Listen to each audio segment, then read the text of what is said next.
에베소서 1장 특별히 1절에서 14절은 에베소서의 서론 부분이죠. 서론 부분이지만 성경 전체, 신구약 성경 전체의 그 주제를 다루고 있는 어떻게 보면 아주 귀하고 또 중요한 부분입니다. 여러분, 에베소서의 서론이 왜 성경 전체에 이런 주제가 되는지 아세요? 여러분, 성경의 주제가 뭡니까? 성경의 전체 주제는 창세기부터 계시록까지 처음부터 끝까지 그리스도를 통한 그 구원에 관하여 모든 것이 다 이렇게 연결이 되어 있거든요. 어떤 것도, 어떤 사건도, 어떤 이 구절도 예수의 구원과 연결되지 않은 것이 없거든요. 즉 예수 그리스도의 구속하심을 드러내기 위하여 모든 성경이 다 기록이 된 것이라고죠. 사도 바울은 바로 이 구속함을 설명하기를 예수 그리스도 안에 있는 하늘에 있는 신령한 복이다, 이렇게 우리가 그 구절을 보았습니다. 이 신령한 복을 주시기 위해서 성삼위 하나님이 하신 일들을 사도 바울은 차례로 이렇게 열거를 하고 있죠. 그러니까 에베소서 1장 3절에서 14절이 바로 그 성삼위 하나님이 구원에 관하여 하신 일들을 지금 기록하고 있는데요. 그러므로 우리가 이 1장 3절에서 14절만 우리가 정말 fully understand 하고 그것을 확실히 믿는다면 우리는 성경 전체의 그 주제를 알게 되는 것과 같은 것이라는 거죠. 그래서 지금 에베소서 1장이 아주 길죠. 지금 벌써 7번째 하고 있는데 더 길어질 것 같아요. 사도 바울은 인류와 또 이 땅에 대한 그 하나님의 마지막 그 궁극적인 목적이 무엇인가, 이것을 이제 막 펼쳐 보여주죠. 하나님이 창세전에 인간의 구원에 대한 계획이 이미 있었고 그 구원의 계획은 창세전에 이미 다 끝났다는 것을 말했어요. 그리고 창세전에 준비된 구원의 역사가 이제 실제적으로 이루어지기 시작하는 때가 왔는데, 그래서 때가 찬 경륜이라는 그런 말이 나오잖아요. 예수께서 성육신 한 그때부터 이루어가기 시작하시는 거죠. 그 예수로 말미암아 그 구원의 역사가 그 영적으로는 이미 다 이루어졌지만 아직 완전히 우리에게 다가오지는 않았다는 거죠. 그러나 완전히 이루어지지는 않았지만 그 가시적으로 우리가 그 마음으로 소망하며 그 하나님의 나라를 소망하고 알 수 있는 사람이 누구예요? 또 그것을 알게 해주는 장소가 어디입니까? 바로 성도들이고 그게 바로 교회라는 것이죠. 교회는 이 땅에서 유일하게 하나님의 그 궁극적인 목적이 무엇인지를 이해할 수 있는 곳이 바로 교회죠. 그런 사람들이 또 모여진 곳이 교회가 되어야 합니다. 성도는 비록 이 몸, 육신을 가지고 이 죄악된 세상에서 살아가고 있지만 이미 무엇을 바라보며 살아요? 새 하늘과 새 땅, 즉 천국을 바라보며 천국을 이 세상에서 미리 살아가는 사람이 되어야 한다는 것이죠. 천국을 사셨습니까? 그러므로 이 세상에서 우리가 가질 수 있고 누릴 수 있는 물질이나 또 세상적인 복에 우리가 너무 치우쳐서 살기보다는 뭡니까? 하늘의 신령한 복을 더 사모하며 살 수 있게 되기 때문에 세속적이고 세상적인 것들에 우리의 마음을 쉽게 빼앗기지 않게 되는 거죠. 그런 삶을 살게 되는 사람에게 이전에 가졌던 이런 세상적인 것, 세속적인 것들, 이런 욕심들이 당연히 어떻게 됩니까?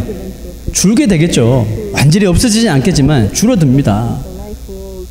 구원받고 난 후에도 여전히 그 욕심이 더하다면 그 사람은 구원에 문제가 있을지도 몰라요. 혼자 구원받았다고 생각할지도 모르는 거죠. 그러나 정말 구원받은 사람들은 그게 돼요. 그게 욕심이 줄어들거나 또 크게는 사라지게 되는 현상이 일어나는 거예요. 그런데 여러분, 정말 이렇게 구원받은 후에 세상 것들을 우리가 뿌리치고 줄이면서 정말 그렇게 잘 살게 되던가요? 솔직히 안 그렇잖아요. 그런 날도 있지만 안 그런 날도 많잖아요. 아닐 거죠. 이와 같은 삶은 절대로 인간 스스로 감당해낼 수가 없기 때문에 그렇습니다.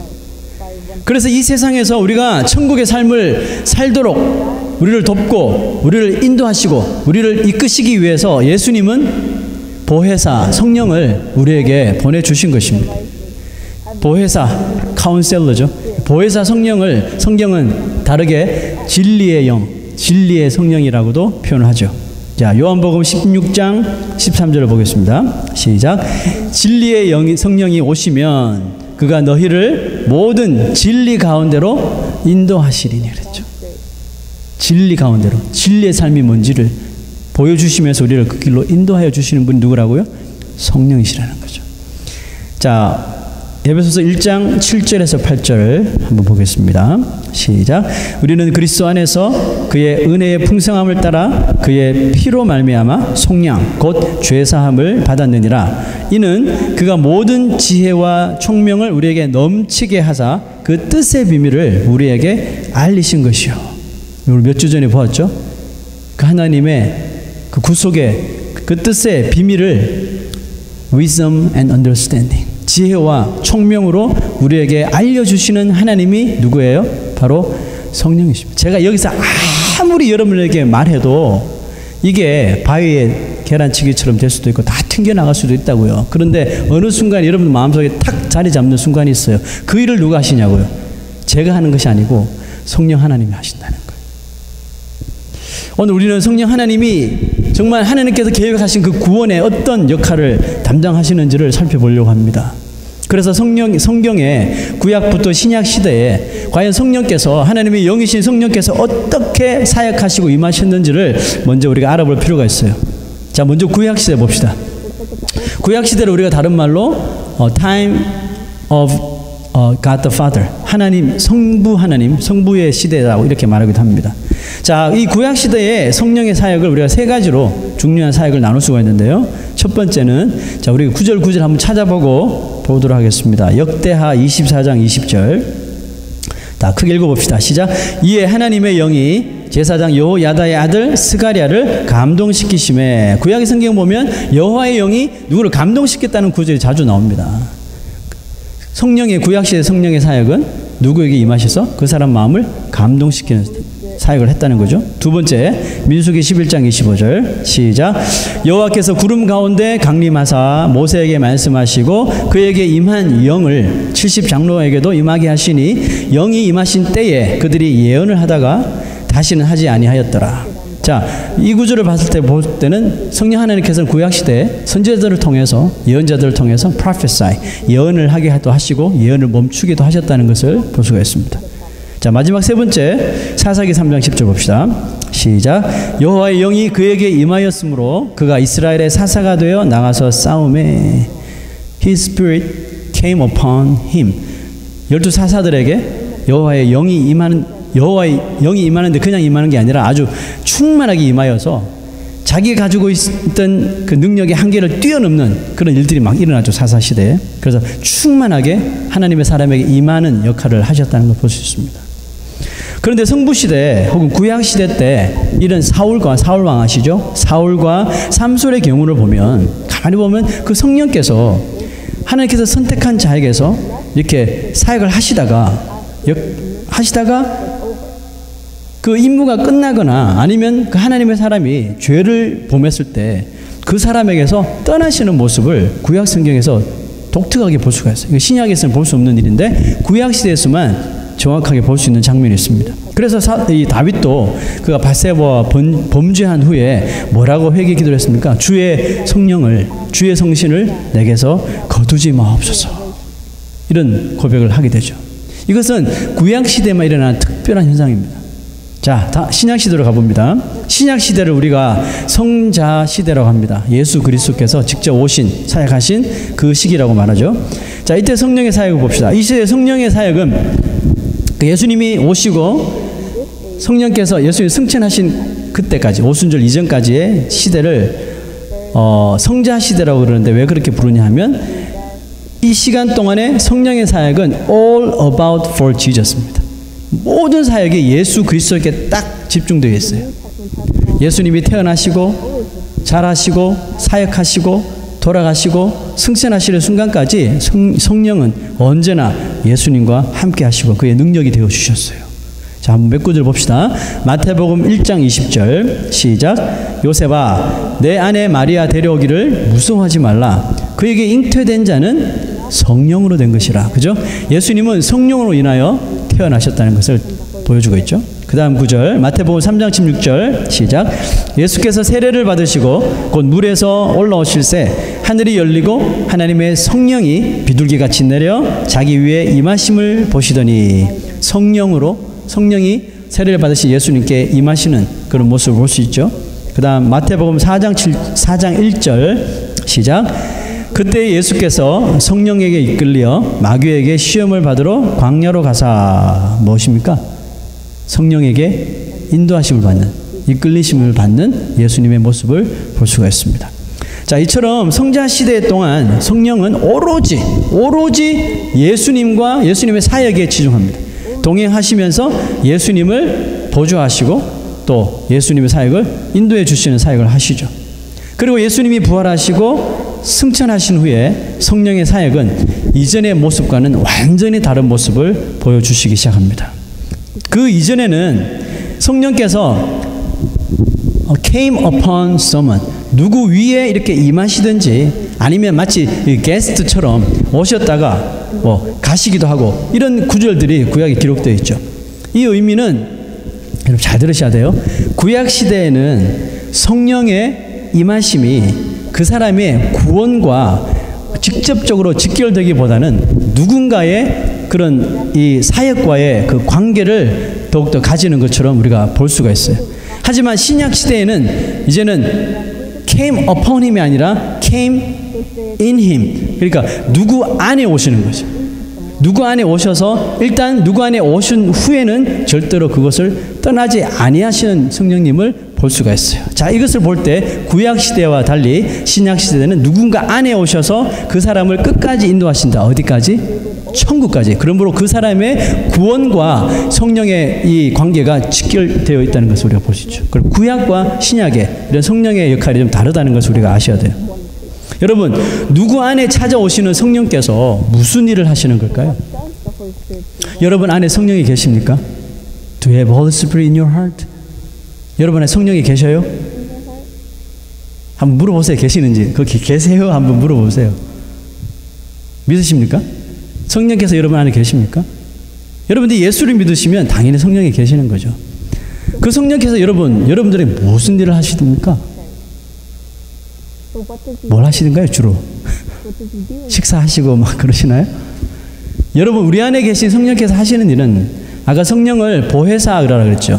또 진리의 성령이라고 그랬죠. 보혜사가 뭡니까? 카운셀러. 우리에게 오셔서 끊임없이 우리가 상담해 주시는 역할이죠.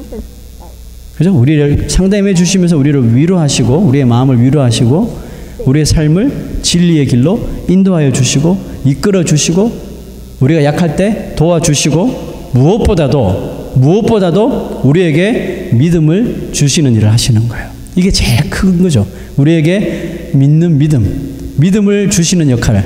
이게 성령께서 하시는 일이죠. 고린도전서 12장 3절을 봅시다. 시작. 성령으로 아니하고는 누구든지 예수를 주시라 할 수 없느니라. No one can say Jesus is Lord except by the Holy Spirit. 성령이 아니고서는 정말 내가 진실로 예수를 주로 믿을 수가 없다는 거예요. 그러므로 여러분 우리가 살아가는 지금 이 시대 21세기 지금 시대는 어떤 시대입니까?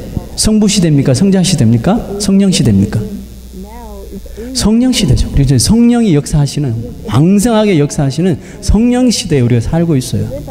그리스도인들의 삶은 그러므로 성령의 사역이 없이는 우리가 그리스도인으로서 올바로 살아가는 것조차 불가능하다는 거죠. 아니 성령 없이는 나 혼자서는 그리스도인이 되는 그 자체가 impossible 하다는 거죠. 불가능한 것입니다. 그렇다면 하나님이 우리를 자녀로 삼으시고 그 후에 성령을 우리에게 주시는 것일까요? 아니면 그리스도의 영이신 성령을 먼저 주셔서 그 성령 때문에 우리가 하나님의 자녀라는 것을 알게 해 주시는 걸까요? 헷갈리죠? 사도 바울은 이 두 가지를 그의 서신에 다 말하고 있는데 한번 주의해 봅시다. 갈라디아서 4장 6절 봅시다. 시작. 너희가 아들인 고로 하나님이 그 아들의 영을 우리 마음 가운데 보내사 아바 아버지라 부르게 하셨다. 뭐예요? 아들이 먼저 되게 하시고 영을 부어주셨네요. 그 다음에 로마서 8장 14절 봅시다. 시작. 무릇 하나님의 영으로 인도함을 받는 그들은 곧 하나님의 아들이라. 뭡니까 이게? 둘 다 이야기하네요.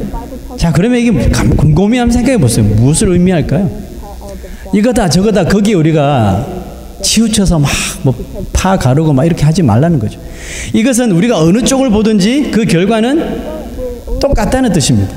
하나님의 영이신 성령을 소유한 모든 사람은 누구예요? 바로 하나님의 자녀이고, 하나님의 우리가 자녀라면 누구나 하나님의 영이신 성령을 다 자동적으로 소유를 하게 된다는 사실이죠. 그래서 하나님의 자녀가 되지 않고 하나님의 자녀가 아닌데 성령을 소유하고 있거나, 또 성령을 소유하지 않는데 나는 하나님의 자녀라고 되는 것은, 이것은 정말 넌센스라는 거죠. 생각조차 할 수 없는 일이다라는 것입니다.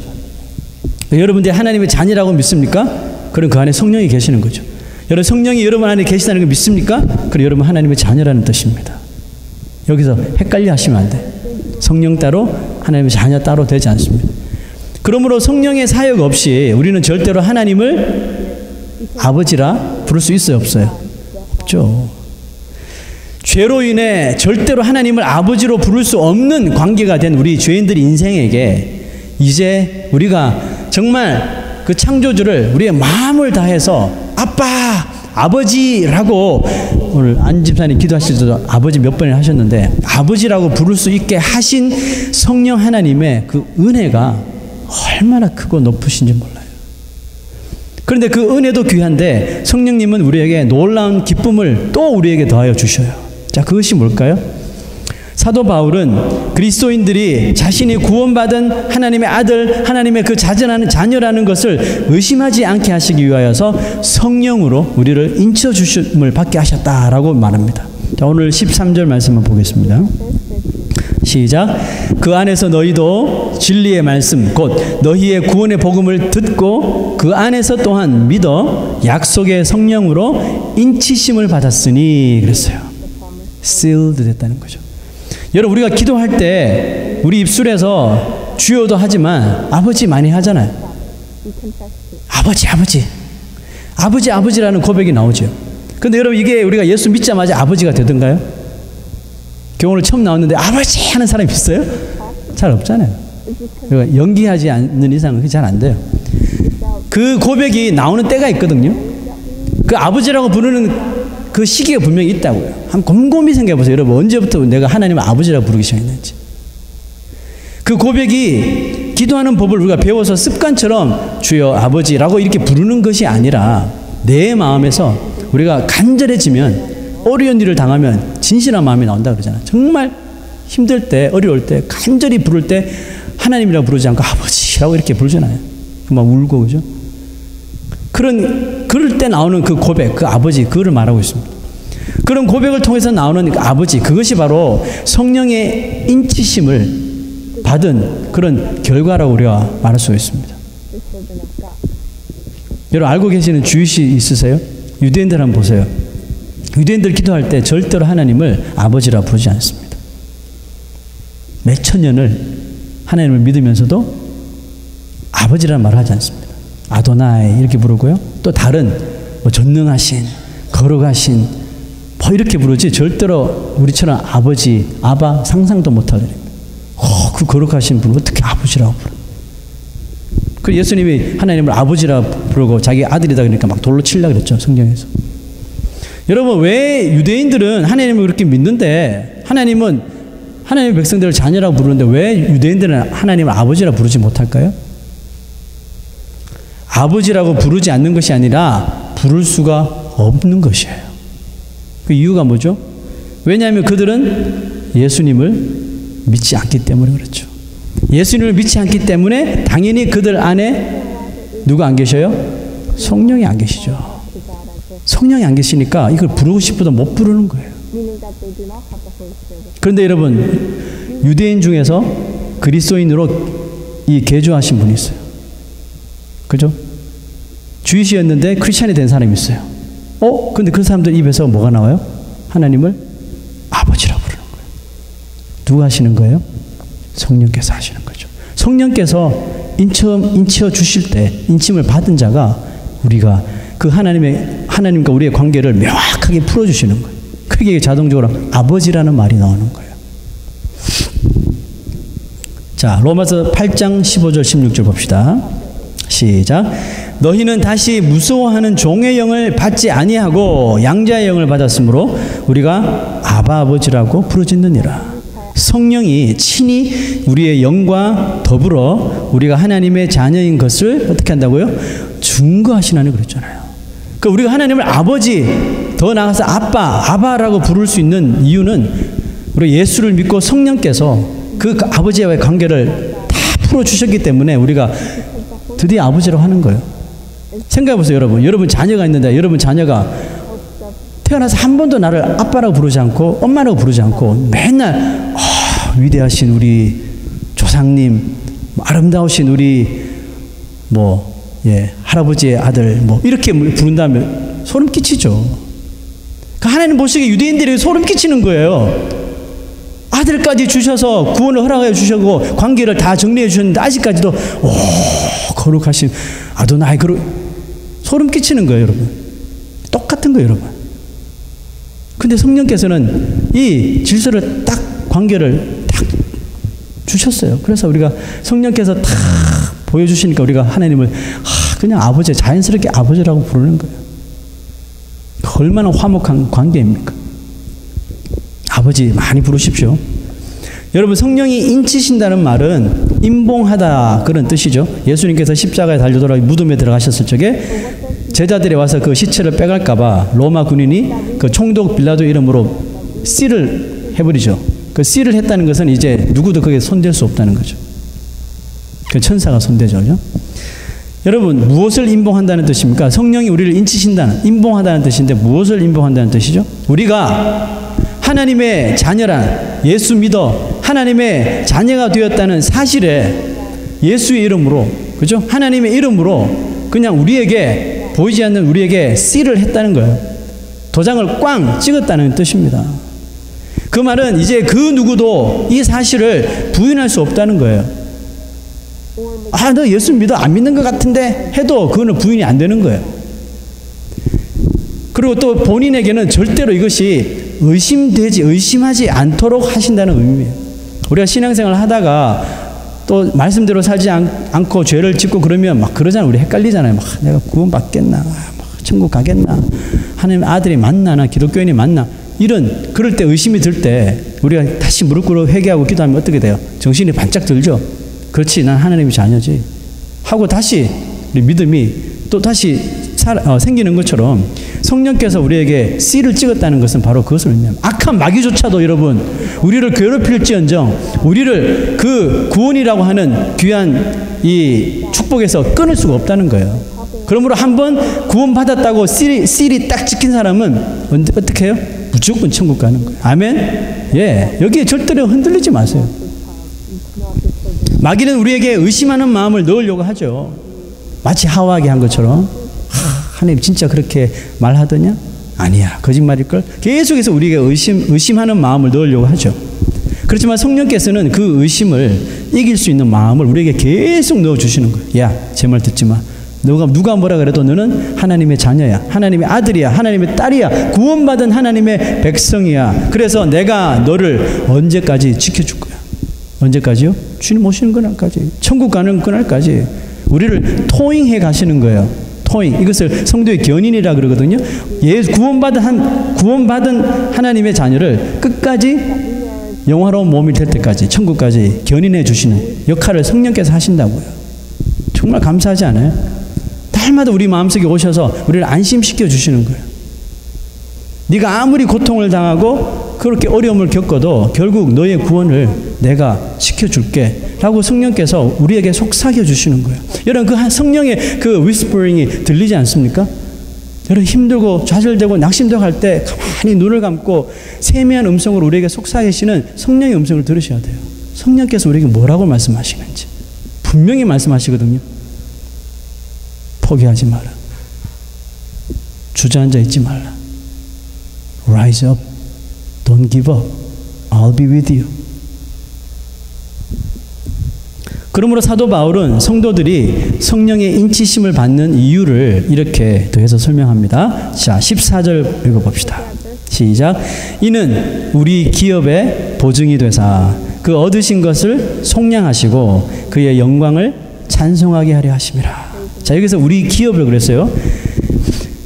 성령께서 우리를 인쳐주시는 이는 우리 기업의 보증이 되어 주시겠다는 것입니다. 여러분 우리 이 inheritance라고 우리의 기업이 도대체 뭔데요? 구원받은 우리 그리스도인들에게 기업이 도대체 뭐예요? 재산입니까? 집입니까? 자동차입니까? 자녀입니까? 여러분 우리 기업이 뭐예요? 우리의 기업은 구원이죠. 그죠? 구원함입니다. 우리가 구원받은 사실을 성령께서 뭘 하신다고요? 인쳐 주신 것뿐만 아니라 뭘 하신다고요? guarantee, 보증해 주신대요. 보증. 빚보증 써보신 적 있어요? 하면 안 됩니다. 보증 써 주시겠다는 것이에요. 여러분 보증 잘못 써서 큰 어려움 빠지는 사람들 보죠, 옆에서.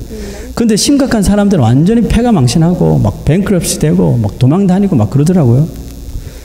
여러분 왜 그냥 자기 이름으로 사인한 것 뿐인데 왜 그렇게 엄청난 일을 당하는 거죠? 왜 그런 일이 여러분 일어나는 거죠?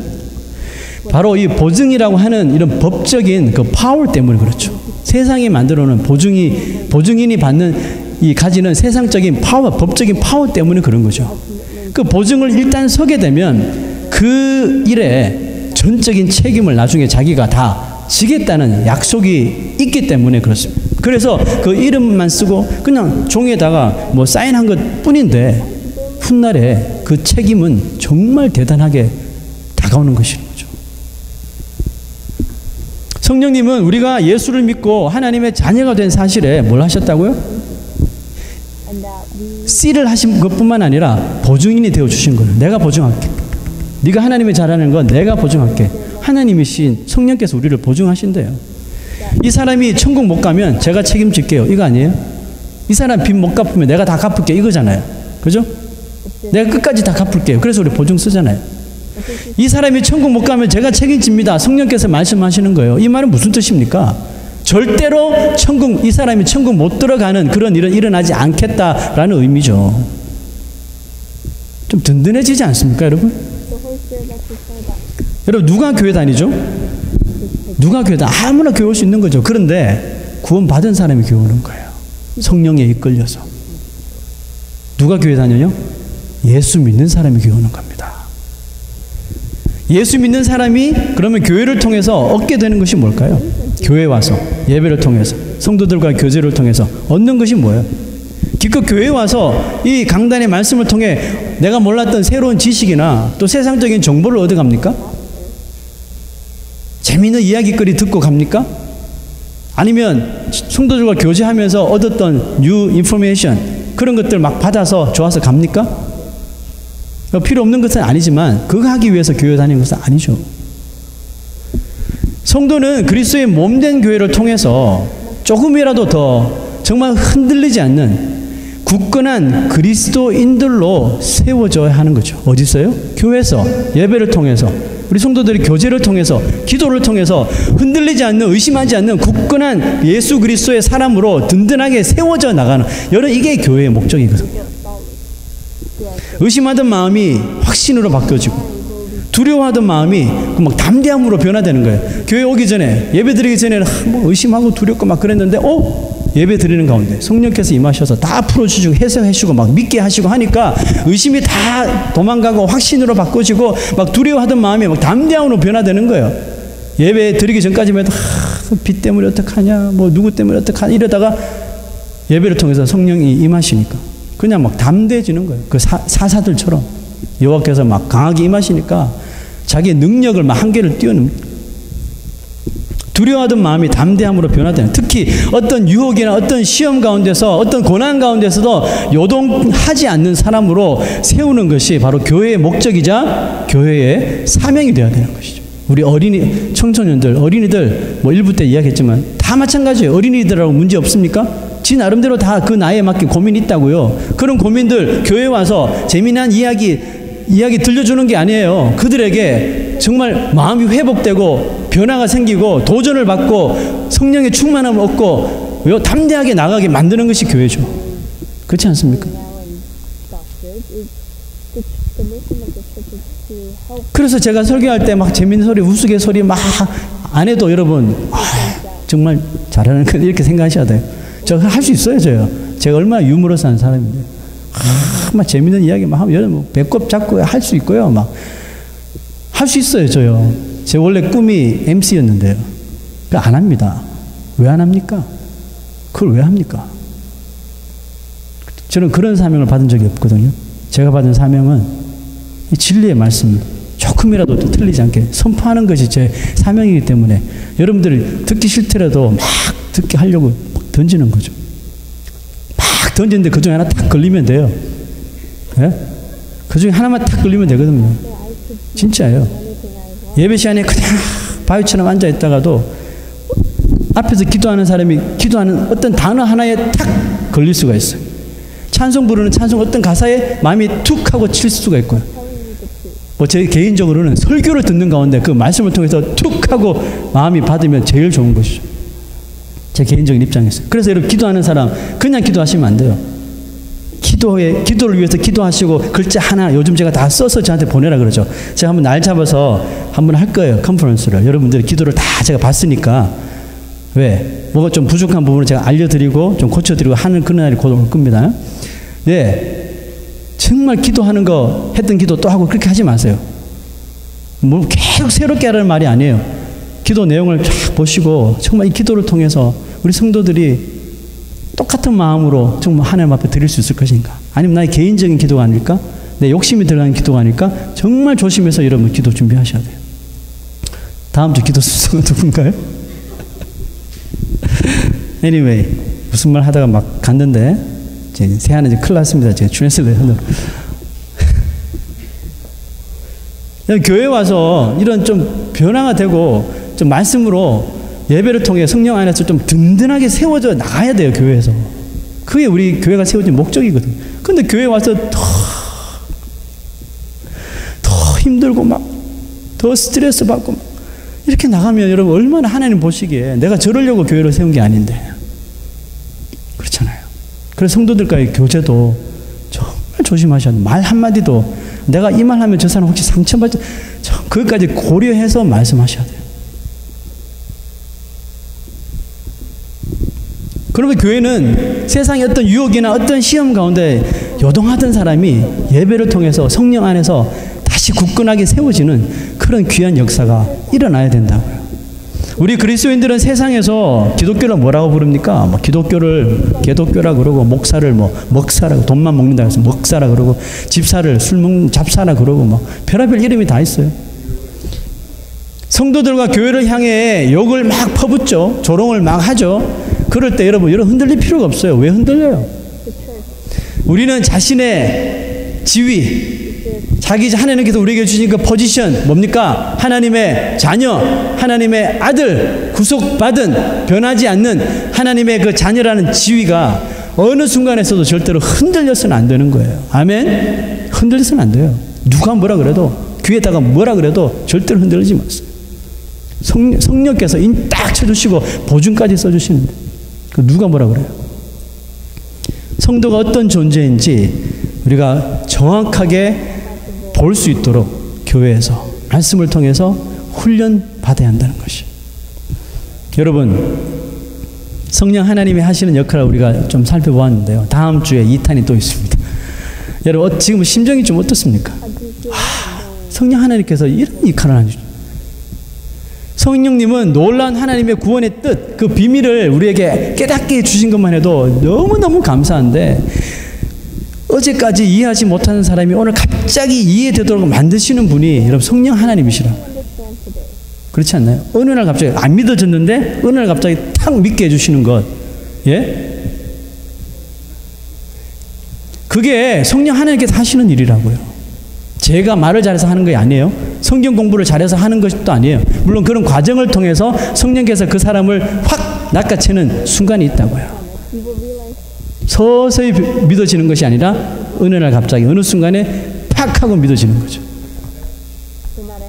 그게 성령 하나님이 하시는 거예요. 이렇듯 성령님이 임하시면 우리가 아무리 어리석고 아무리 무지해도 아무리 미련한 사람이라 할지라도 아무리 강팍한 사람이라 할지라도 어떻게 돼요?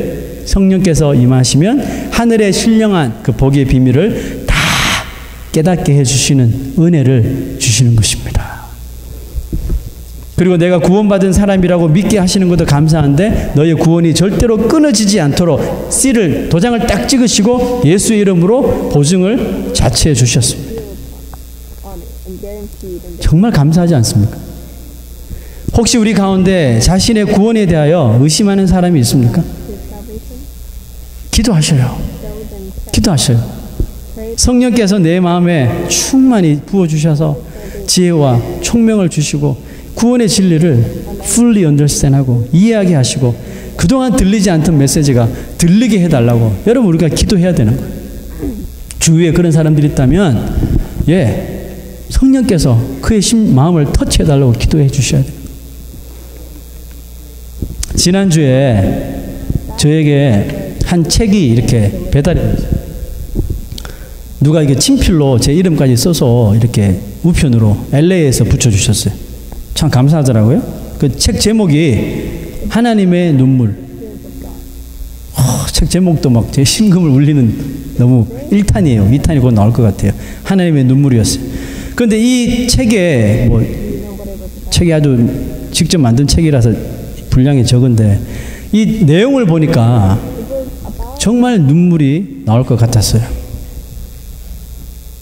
이 내용이 뭔지 아세요? 이 내용이 뭐면 제가 컨텐츠를 한번 읽어드릴게요. 컨텐츠 차례 1.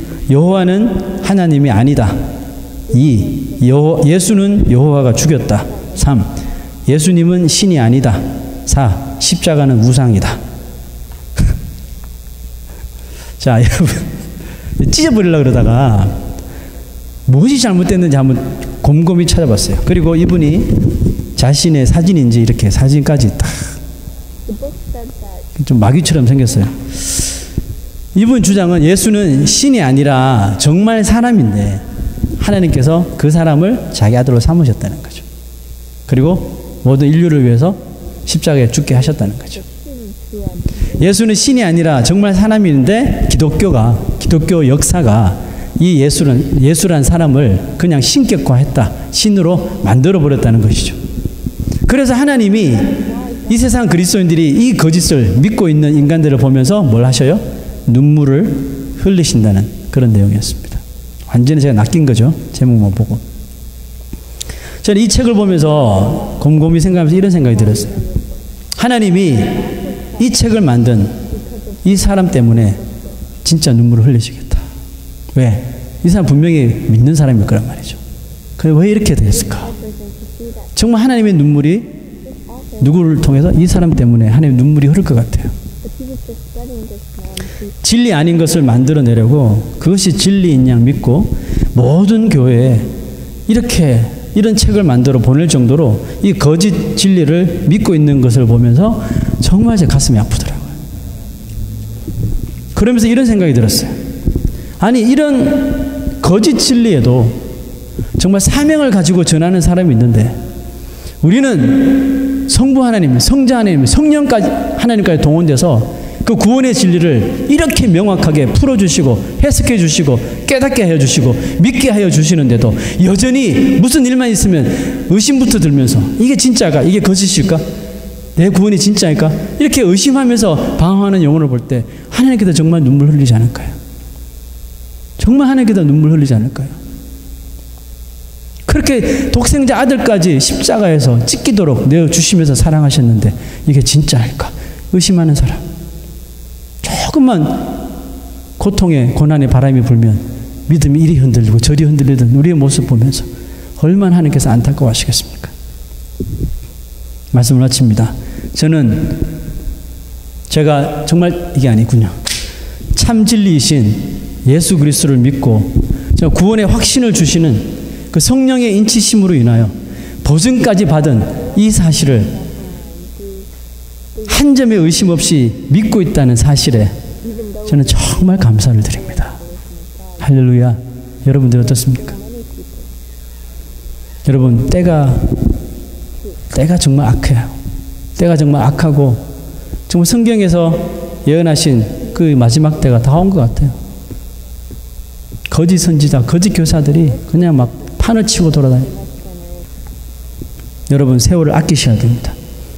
우리가 성령 안에서 살 때 성령 안에서만 우리는 날마다 새로워진 삶을 살아갈 수가 있습니다. 금주의 기도 우리 한번 보고 성찬 예식을 거행하도록 하겠습니다. 금주의 기도 함께 읽겠습니다. 시작. 성령의 인치심과 보증하심을 감사하며 살게 하옵소서. 성령 안에서 주시는 지혜와 총명으로 진리를 깨닫게 하옵소서. 태풍, 지진 피해 지역과 아픈 성도들을 위로하시고 고쳐 주옵소서. 여러분 다 같이 한번 이 제목 세 가지를 가지고 우리 마음을 열어 함께 기도하겠습니다.